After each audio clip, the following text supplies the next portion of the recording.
नमस्कार। आज मैं फिर से आपके सामने हूँ एक नई मज़ेदार और सीख के साथ कहानी लेके। और ऑफ कोर्स आप मेरा नाम तो जानते ही होंगे। मेरा नाम है अमित शंकर और आज के सेशन का मैं आपका दोस्त, आपका होस्ट और आपका कहानीकार। चलिए पहले हम बात करते हैं कि आज की कहानी में ख़ास क्या है। आज की कहानी एक जीवन के बहुत इम्पॉर्टेंट पहलू की बात करती है, मानव संवेदना की। आप सब अपने आसपास देख रहे होंगे, हर तरफ रोष है, गुस्सा है, भय है, घृणा है। ये सब क्यों है? ये सब सिर्फ इस वजह से है कि जो मानव संवेदना का जो कोशेंट है वो कम होता जा रहा है। एक दूसरे का दर्द महसूस करने की जो मानव की क्षमता है वो घट रही है। एक दूसरे का दुख बांटने का जो जज्बा है, जो हौसला हमारा है, वो कहीं ना कहीं कम हो रहा है। और जब जब समाज में, देश में, दुनिया में ये मानव संवेदना का क्वेश्चन कम होता है, तब तब देश समाज बहुत बड़े एक एक काले दौर से गुजरता है। तो आज की कहानी में हम देखेंगे मानव संवेदना, और मानव संवेदना को हम कैसे जीवन के हर दिन, हर पल में ला सकते हैं। कहानी का शीर्षक है एक छोटा सा घोंसला। सिमरन आज बहुत खुश थी, बहुत बहुत बहुत खुश थी। और खुश क्यों ना हो, उसके पास वजह भी थी। इतने सालों सपने देखने के बाद, इतने सालों के अथक परिश्रम के बाद आज वो फाइनली किराए के घर से अपने घर में मूव करने जा रही थी। वो आसपास देखती है अपने घर में, जो किराए का घर है। सारा सामान मूवर्स एंड पैकर्स पैक कर चुके हैं, सारे बॉक्सेस बन चुके हैं। एक बॉक्स में क्रॉकरी है और किसी बॉक्स में बुक है, और फ्रिज पैक हो चुका है, बेड पैक हो चुका है, सोफा, पंखा, सब कुछ। घर बक्सों से भरा पड़ा है। इंतजार है तो सिर्फ मूवर्स एंड पैकर्स का, ट्रक का, और ट्रक के साथ लोगों का जो आएंगे, बक्सों को ट्रक में रखेंगे और सिमरन के चमकते हुए नए नए घर में ले जाएंगे।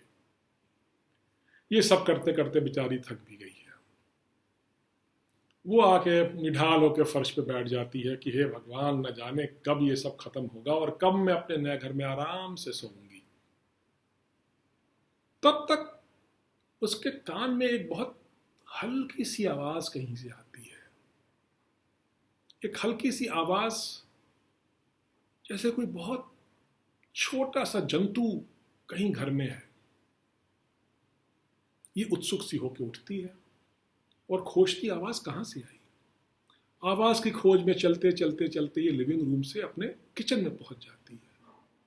आवाज तो किचन से ही आ रही है, मगर कहां से? ऊपर, नीचे, दाएं बाएं, हर तरफ देखती है, आवाज किचन से ही है, लेकिन ये आवाज खोज नहीं पाती है।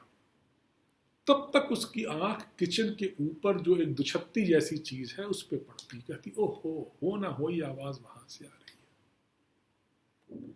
ये बेचारी दो तीन बक्सों को, भारी भारी बक्सों को ढकेल के किचन में ले आती है, उनके ऊपर चढ़ती है और दुछत्ती के ऊपर झांकती है। दुछत्ती में क्या? दुछत्ती में दो चिड़ियों ने एक सुंदर सा घोंसला बनाया हुआ है। एक छोटा सुंदर घोंसला जिसमें दो छोटे छोटे सफेद रंग के अंडे रखे हैं। सिमरन के चेहरे पे एक मुस्कान सी आ जाती है। और क्यों ना आए, एक मानव ये दृश्य देख के अभिभूत हो ही जाएगा। लेकिन मुस्कान के साथ साथ उसके चेहरे पे एक चिंता का भाव भी आ जाता है कि वो तो आज ये घर छोड़ के जा रही है। मकान मालिक घर की सफाई करेगा और उसे पता है इस बात का कि जिस तरह का मकान मालिक उसका है, वो सफाई के दौरान इस घोंसले और इन दोनों अंडों को पक्का बाहर फेंक देगा। सिमरन पशुपोष में पड़ जाती है, क्या करे वो। लेकिन उसको पता है कि जीवन एक दूसरे का साथ देने का नाम है। वो तुरंत फैसला कर लेती है कि नए घर की लालच में वो इन दो चिड़ियाओं को, इन दो अंडों को और उनके होने वाले बच्चों को छोड़ के नहीं जाएगी। अपना घर बसाने की उमंग में वो किसी दूसरे का घर उजड़ने नहीं देगी। सिमरन बक्से से नीचे आती है, फ़ोन लेती है और मकान मालिक को फ़ोन करती है। शर्मा जी, मैं क्या सोच रही थी कि 1 महीने के लिए मैं और ये आपका घर ले लेती हूँ, फिर अगले महीने बात करेंगे। शर्मा जी हैरान कि अरे, अभी तो सारी बात हो चुकी है, अभी 1 महीने के लिए और घर क्यों? और सिमरन फ़ोन रख देती है। सिमरन देखती है तमाम बक्सों की तरफ, उसे पता है कि उसे सारा ऑर्डर कैंसिल करना पड़ेगा, उसके पैसों का नुकसान होगा। वो निढाल होकर फिर से फर्श पे बैठ जाती है और अपने आप को समझाती है कोई नहीं, 4 हफ्ते की ही तो बात है।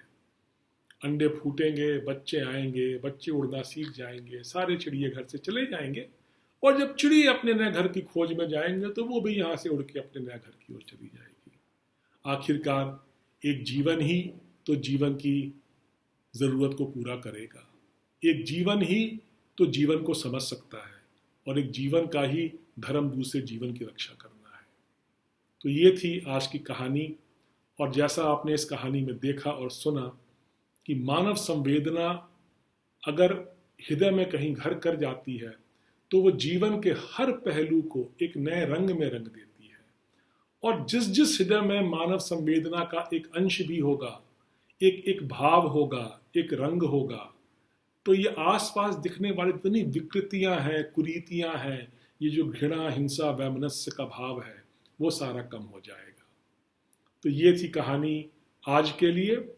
अगले बार मैं फिर एक नई कहानी के साथ आपसे मिलने आऊँगा, और तब तक आप अपना ख्याल रखें, आप सुरक्षित रहें और कोशिश करें कि अपने हृदय में मानव संवेदना के लिए थोड़ा सा द्वार खोल दें। जय हिंद, जय भारत।